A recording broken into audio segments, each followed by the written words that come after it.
ওর মা কবর ছাড়া কিছু বুঝে না। আবার এসারের পর ভাত খেতে গেছে, তো মা বলছে বেটা এসার নামাজ পড়লি? বলছে মা এসার পরে কি হবে? আবার বলছে কবরে কি উত্তর দিবি রে বা? মানে ওর মা কবর ছাড়া বলে বলে বলে কিছু জানে না। ছেলে শিক্ষিত ছেলে তো ও রেগে গেছে, মা তো মাথা খারাপ করে দিবে, 10 দিন থাকুক ছুটিতে এসছি তো মা তো মাথা খারাপ করবে। তখন এই ছেলে কাগজ আর কলম নিয়ে মসজিদের মুলবি সাহেবের কাছে দিয়ে বলছে মুলবি সাহেব, আপনারা তো জান্নাত জাহান্নাম কবর তফসিরাত করে মানুষের ব্রেনকে নষ্ট করে দিয়েছেন। আমার মা খালে গানা গানা গানা গানা কবর কবর। আচ্ছা কবরে কি নষ্ট করা হয় বলেন তো? স্যার মনে মনে ভাবছে মানে বাপরে গ্রামে সব শয়তানটা মসজিদে চলে এসেছে। মানুষে বলছে হ্যাঁ বলেন বলেন কি বলছে? বলছে কবর কবর কবর। বলছে শুনেন কবরের 3টা প্রশ্ন, আমার দিকে দেখেন। মান রব্বুকা, বলছে থামেন আমি লিখবো। কি করবেন বলেন বলেন? লিখবো। মান রব্বুকা, উত্তর রব্বি আল্লাহ। মা দীনুকা, উত্তর দীনুল ইসলাম। ওমান নবিয়ুকা, উত্তর নবী মুহাম্মদুর রাসূলুল্লাহ। বলেন বলেন সাল্লাল্লাহু আলাইহি সাল্লাম। ওই এই 3টা প্রশ্নকে সারা রাত পড়ে পড়ে মুখস্থ করেছে। তাহলে মুখস্থ পাওয়ার কত হবে ভাবতো? 5G স্পিড হবে। তুই বুঝলি নাই? সারা রাত যদি মুখস্থ করে কত পাওয়ার হবে? সকালবেলা ঘুমিয়েছে, 8টার সময় উঠেছে, তো মাকে বলছে মা গে মা রুটি লাহারি হলো গে। তোর মা বলছে লাহারি তো খাবি রে মা, ফজরের নামাজ পড়েছিল বেটা। বলছে নামাজ পড়ে কি হবে ফজর? বলছে কবরে কি উত্তর দিবি রে বেটা? তোর মাকে বেটা বলছে মা শুনে নাও কি উত্তর দিবি। সারা রাতে যা মুখস্থ করেছে শোনাতে লাগলো। মান রব্বুকা, রব্বি আল্লাহ। মা দীনুকা, দীনুল ইসলাম। ওমান নবিয়ুকা, নবী মুহাম্মদ সাল্লাল্লাহু আলাইহি সাল্লাম। ছেলে কোমর সোজা করে মাকে বলছে মা আমার তো মুখস্থ আছে, তোর মুখস্থ আছে তো? মা তখন শূন্য ঢুকলে বলছে সর্বনাশ, ছেলে তো হাফেজ হয়ে গেছে। ছেলে কি হয়ে গেছে? হাফেজ হয়ে গেছে, কিন্তু মুখস্থ করে দিয়েছে। একে এখন কি দিয়ে বুঝাবে মা? তো মা একে এখন গল্প শোনাচ্ছে। 3 বন্ধুর মধ্যে একজনের কাছে ময়না পাখি আছে। ময়না বুঝেন না? মানুষের বাড়িতে থাকে। ও কি বলে বলেন তো? আসসালামু আলাইকুম, কেমন আছে? ওকে বলেন ওয়ালাইকুম সালাম, ভালো আছি। তুই ভাত খেয়েছিস রে? উত্তর দিতে পারবে? এরা বলে না জি ভাই? তাহলে ময়না যেটা জানে ওটাকে কথা বলে না, ওটাকে বলি বলে, বলি বলি। তো 3 বন্ধুর মধ্যে এক বন্ধু বলছে তোর ময়না কথা বলে না। 2 বন্ধু বলছে বলে, বলছে না বলে না। চ চ দেখবি। যে বলছে বলে না ও ব্যাগে একটা বিড়াল নিয়ে গেছে। বিড়াল বিড়াল একজন দিয়ে বলছে ময়না বলছে আসসালামু আলাইকুম, কেমন আছেন? দেখ কথা বলছে না, ঠিকই তো কথা বলছে। আরেকজন গেছে, ময়না বলছে আসসালামু আলাইকুম, কেমন আছেন? ঠিকই তো কথা বলছে না। যে বলছে কথা বলে না ও ময়নার কাছে আওয়াজ না করে আগে বিড়াল বের করে দিয়েছে। আচ্ছা বলেন ময়না পাখি বিড়াল দেখলে সালাম দেবে না লাফাবে? কোনটা করবে? যেই বিড়াল দেখেছে ময়না লাফাচ্ছে, সালাম কালাম ভুলে গেছে। মা বলছে বেটা সালাম দিতে পারলো না কেন ময়নাটা? বলছে বিড়াল দেখেছে তাই। মা বলছে বেটা দুনিয়াতে তুমি যতই কষ্ট করো না কেন, কবরে যখন মুনকার নাকির সবুজ রঙের চোখের ফেরেশতা দেখবি, দুনিয়ার সব কষ্ট ভুলে যাবে। কষ্ট দিয়ে কবরে কোনো কাজে আসবে না। হে আমার মা, হে আমার বেটি বোনেরা, তোমাদেরকে এবার দুটি শোনাবো।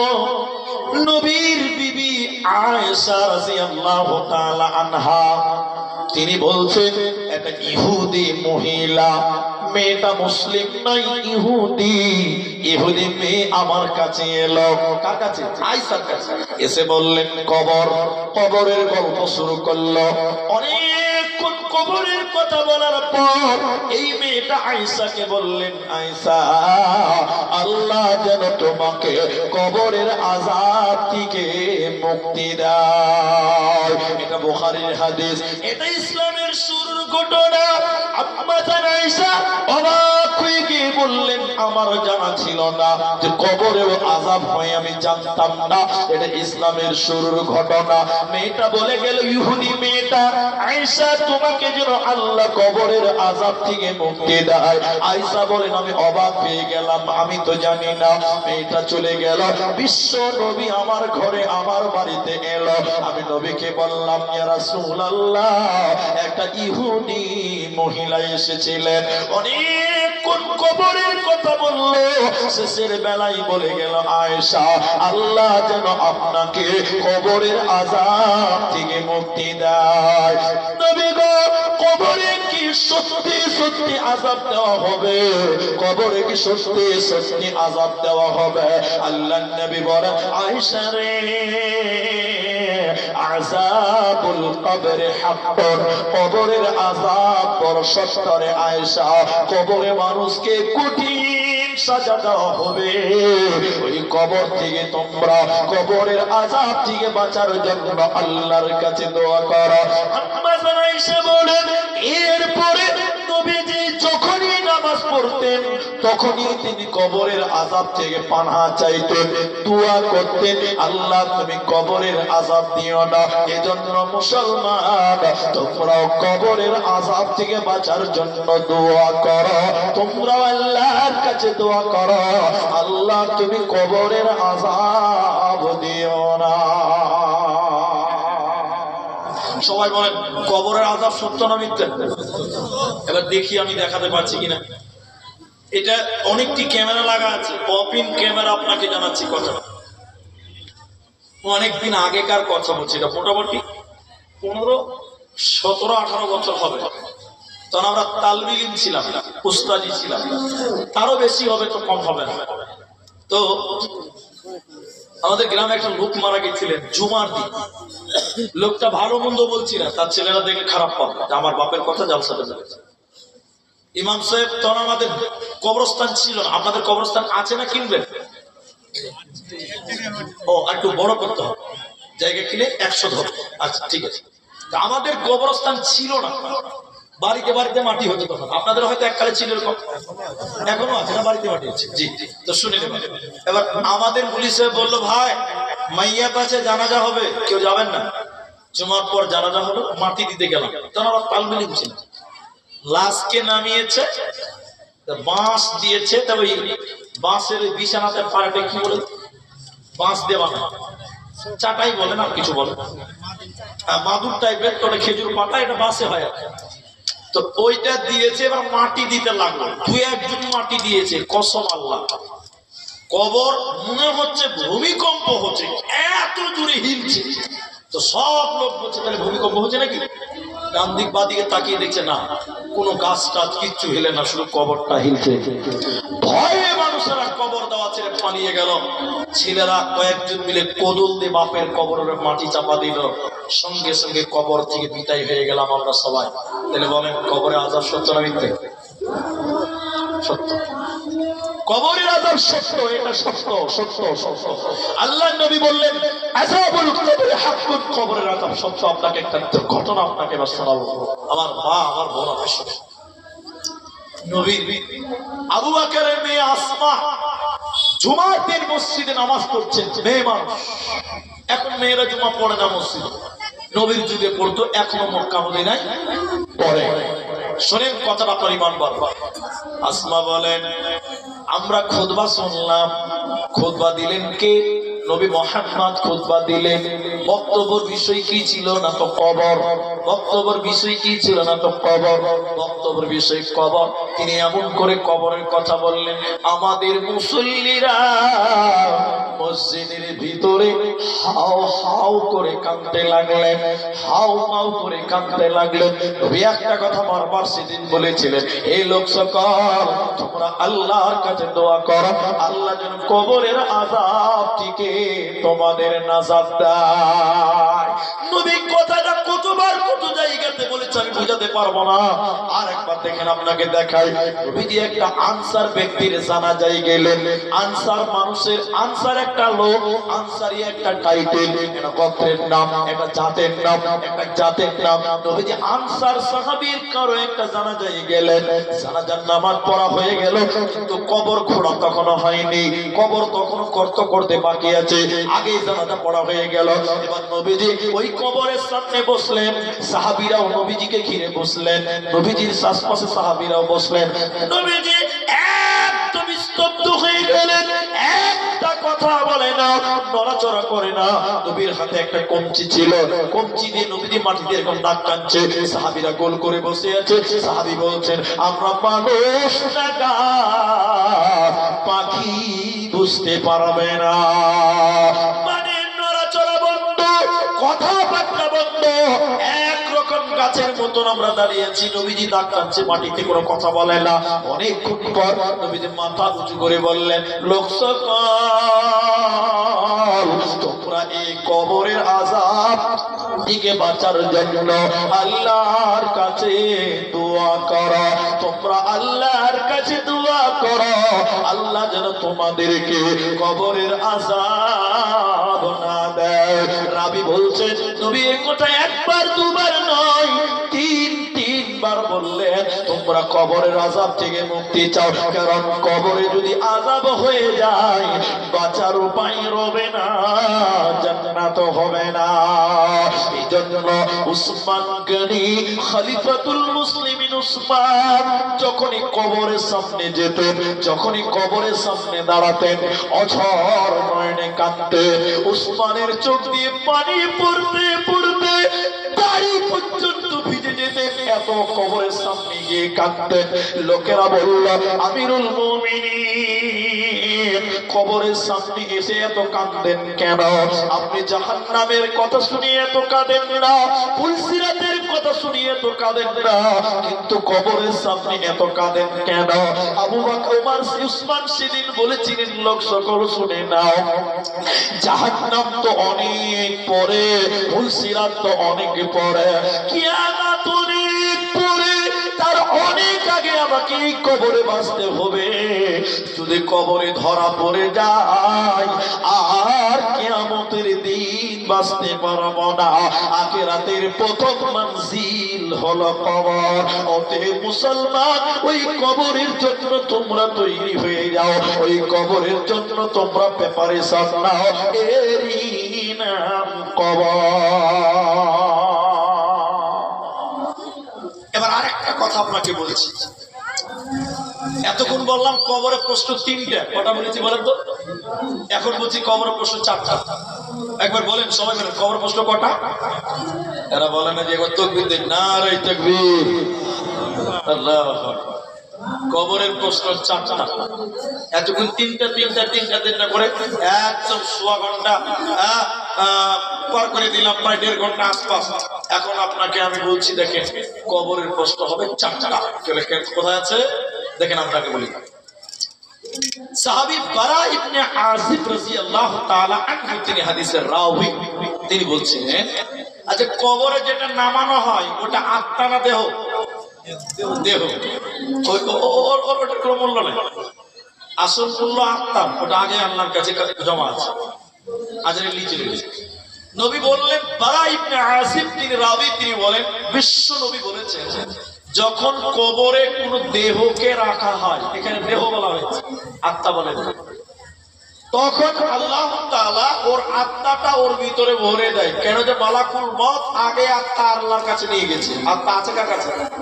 আল্লাহর কাছে, ওর ভিতরে ভরে দেয়। যে ফেরেশতারা এসে একটা কথা বলে, এদিকে দেখেন, তিনটা বলবেন, এখানে একটাই বলবে, দুটা বলবে।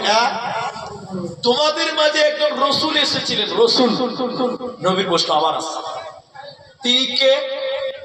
তার পরিচয় বল। তখন ভালো মানুষেরা বলবেন, ভালো আত্মা বলবেন নবী মুহাম্মদুর রাসূলুল্লাহ। এটা যখন বলা হয়ে যাবে তখন আরেকটা প্রশ্ন করবে, এটা 4 নম্বর প্রশ্ন। আচ্ছা তাই তো তুমি কি করে জানলে? কারণ বলো, তুমি কি করে জানলে ওটা নবী মুহাম্মদ? কারণ বলো। তখন কারণ দিবে দুটি, এভাবে, আল্লাহর কোরআন ঘেটে দেখেছিলাম, জেনেছিলাম, বিশ্বাস করে তাকে মেনেছিলাম, এইভাবে বলবেন। আল্লাহর কোরআন ঘেটে জেনেছিলাম, বিশ্বাস করেছিলাম, মেনেছিলাম, এইভাবে উত্তর দেবেন। তাহলে যখনই বলবেন নবী মুহাম্মদ, বলবে কি করে জানলে, উত্তর দেবেন। যখন আপনার এভাবে উত্তর দেওয়া হয়ে যাবে, আসমান থেকে আল্লাহ ডেকে ডেকে ফেরেশতাদেরকে বলবেন, আমার বান্দা যা বলেছে ঠিক বলেছে, সত্য বলেছে, যা বলেছে ঠিক বলেছে, সত্য বলেছে। তখন আল্লাহ ফেরেশতাদেরকে বলবে, এই ব্যক্তির কবরে তুমি জান্নাতের বিছানা বিছিয়ে দাও। বলুন সুবহানাল্লাহ। যেই জান্নাতের বিছানা বিছানা হবে, আল্লাহ এবার বলবে ফেরেশতারা এই ব্যক্তির পরনে জান্নাতের পোশাক পরিয়ে দাও। সঙ্গে সঙ্গে জান্নাতের পোশাক পরিয়ে দেওয়া হবে। আর আল্লাহ বলবেন আমার এই বান্দার কবরে জান্নাতের গেটটা খুলে দাও। সে চোখ দিয়ে নিজের জান্নাতকে দেখতে পাবে, নিয়ামতগুলো স্বয়ং চোখে দেখবে, এটাও দেখা হয়ে যাবে। এরপরে এই লোকের কাছে একজন লোক আসবে। লোকটা কেমন? কালো, মোচা, ঠোঁট মোটা না। জান্নাতে হুরের কথা আপনারা কোরআনে শুনেছেন, বক্তব্যতে শুনেছেন। জান্নাতে হুরের মতো চেহারা, তার শরীরে সুগন্ধ থাকবে, আতর, সেন্ট, মিসকাম্বা। এরকম একটা লোক আসবে, এসে কি বলবে? সুসংবাদ, সুসংবাদ গ্রহণ করো, আল্লাহর বান্দা সুসংবাদ। যে মারা গেছে কবরে মাইয়াতি বলবে বারে এত সুন্দর দেখতে, আবার বলছে সুসংবাদ। কিসের সুসংবাদ জি? তুমি কে? তখন তিনি বলবেন আমি তোমার নেক আমল, আমি তোমার নেক আমল। দুনিয়াতে নামাজ পড়েছো, আজকে আমি এই আমল নামাজ। দুনিয়াতে দান করেছো, আমি তোমার সেই দান। তুমি গরিবকে সহযোগিতা করেছিলে, আমি তোমার নেক আমল। আজকে তোমার সঙ্গী হয়ে তোমাকে জান্নাতে পৌঁছে দেব, তোমার কোনো চিন্তা রবে না।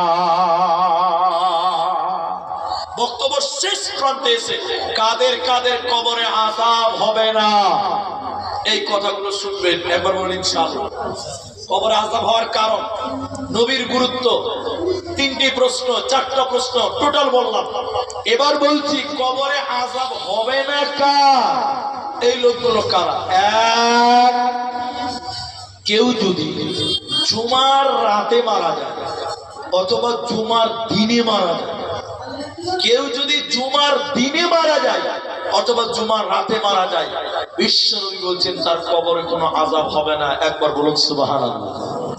তার মানে একটা মাতাল যদি জুমার দিন মারা যায়, কবর আযাব হবে না? হবে, হবে।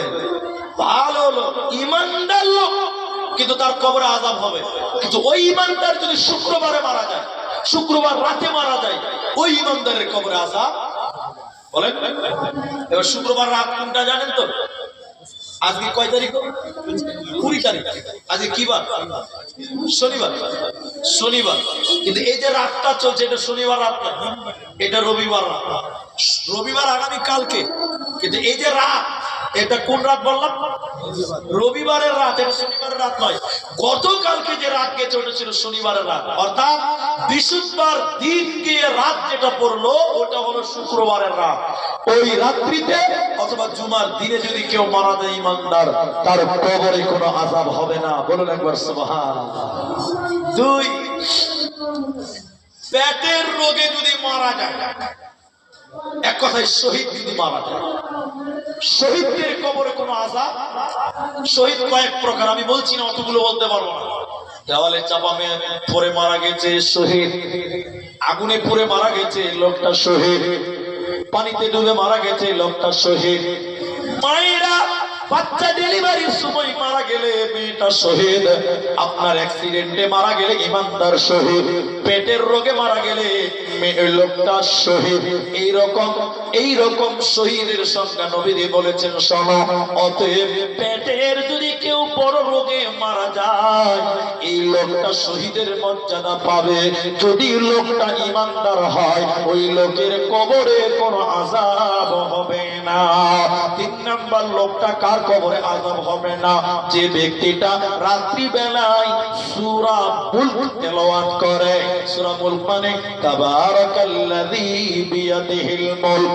কেউ যদি 29 পারার প্রথম সূরা মুলক তেলাওয়াত করে রাত্রি বেলায় প্রতিদিন, ওই লোকের কবরে কোনো আযাব হবে না।